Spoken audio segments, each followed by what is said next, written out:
एक western theory है, Strauss Harvey theory, generation theory है।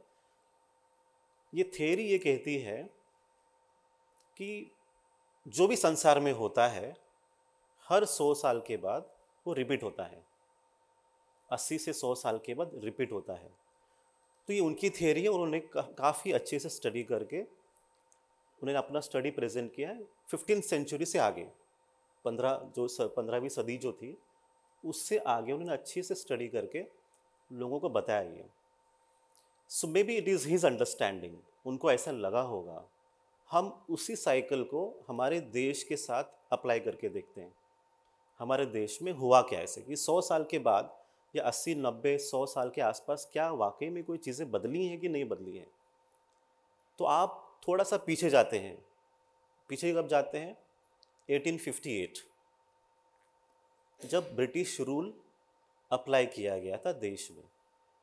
फर्स्ट ईयर था 1858 में फर्स्ट क्राउन रूल जिसे कहते हैं शुरुआत हुई थी, और देश को स्वतंत्रता मिली 1947।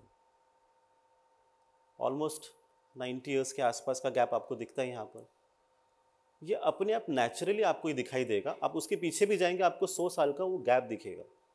90 प्लस 100 प्लस इसी के आसपास आपको बदलाव दिखते जाएगा। आप वैसे ही देखेंगे ग्लोबली, अगर ये पूरा 20वीं सदी को हम देखते हैं, सबसे इम्पॉर्टेंट जो इवेंट हुआ या इवेंट्स हुए उसमें हम वर्ल्ड वॉर को हमेशा स्टडी करते हैं। मैं इतिहास का छात्र नहीं हूँ, पर फिर भी आपको कह रहा हूँ कि हमने world war 1 and 2 all of us know very well about it.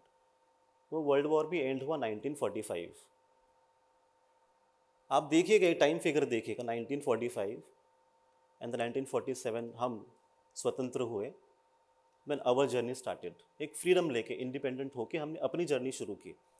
47 से लेके 2047 अभी हम ये 100 साल देखते हैं।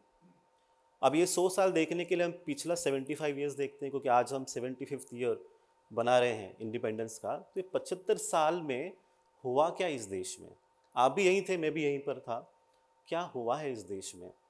इसी को हम डिवाइड करते हैं 4 कैटेगरीज में, 4 फेजेस या 4 खंड करते हैं ऑफ 100 ईयर्स। 47 से स्टार्ट करते हुए पहला 72 तक पहुंचता है 1972, 47 से, एंड देन 1972 ऑनवर्ड्स आप आते हो 1997, एंड देन 1997 से आप अभी 2022 तक आप पहुंच रहे हो। फर्स्ट फेज जो खंड है वो फ्रीडम का है। सो नेचुरली क्या होता है ह्यूमन साइकोलॉजी के हिसाब से, सोसाइटी के हिसाब से भी, आपको जब स्वतंत्रता मिलती है, स्वाधीनता मिलती है, तब आप बहुत चीज़ें करना शुरू करते हो। You do lot many activities because now there is no inhibition. कोई लॉ नहीं है, फॉरेन लॉ नहीं है, फॉरेन रूल नहीं है जो आपको आपके काम करने से रोके। सो पहले जो 25 साल ऐसे ही चले गए टिल 1972, एक्सपेरिमेंट कर रहे थे और लाइफ को अलग तरीके से एंजॉय भी कर रहे हैं। 72 के बाद हम जब आगे बढ़ते हैं तब असंतोष का वातावरण निर्माण, असंतोष, कहीं पर लोगों के भीतर असंतोष बन रहा है। और वो असंतोष क्या है वो समझिए। असंतोष ये है जो पहले हमें मिला, जो फ्रीडम हमें मिला, जिस कारण से मिला, जिस उद्देश्य से मिला फ्रीडम, उसके हिसाब से काम नहीं हो रहा है।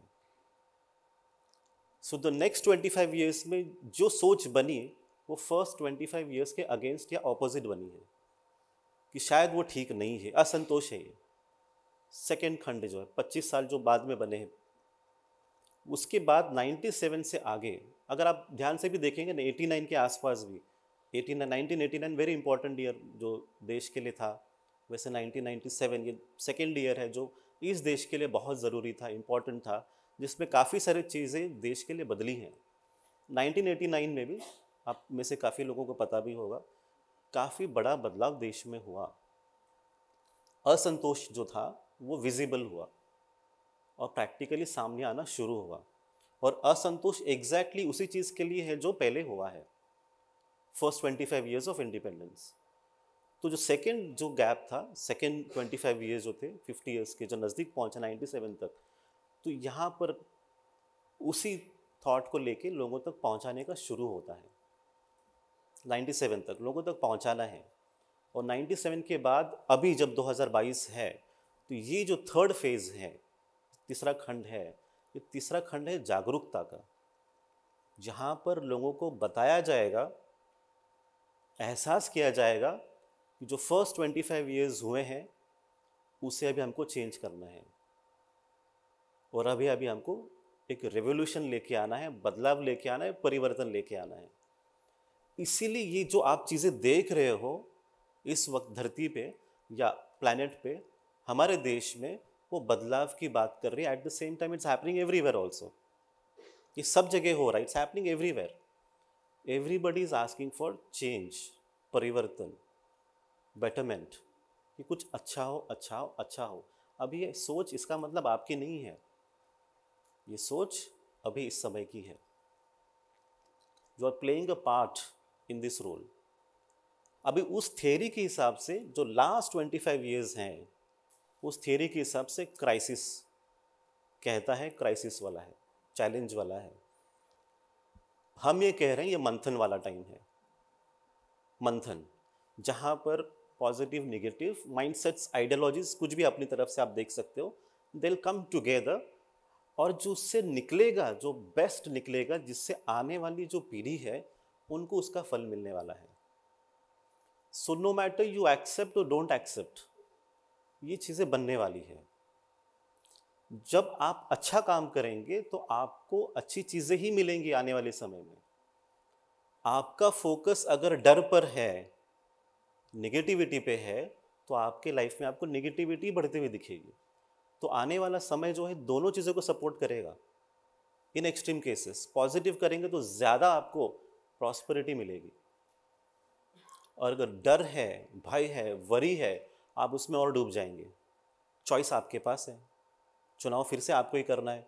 What is it that now you are going to pay attention, क्या है जो जिससे आप फोकस करने वाले हो।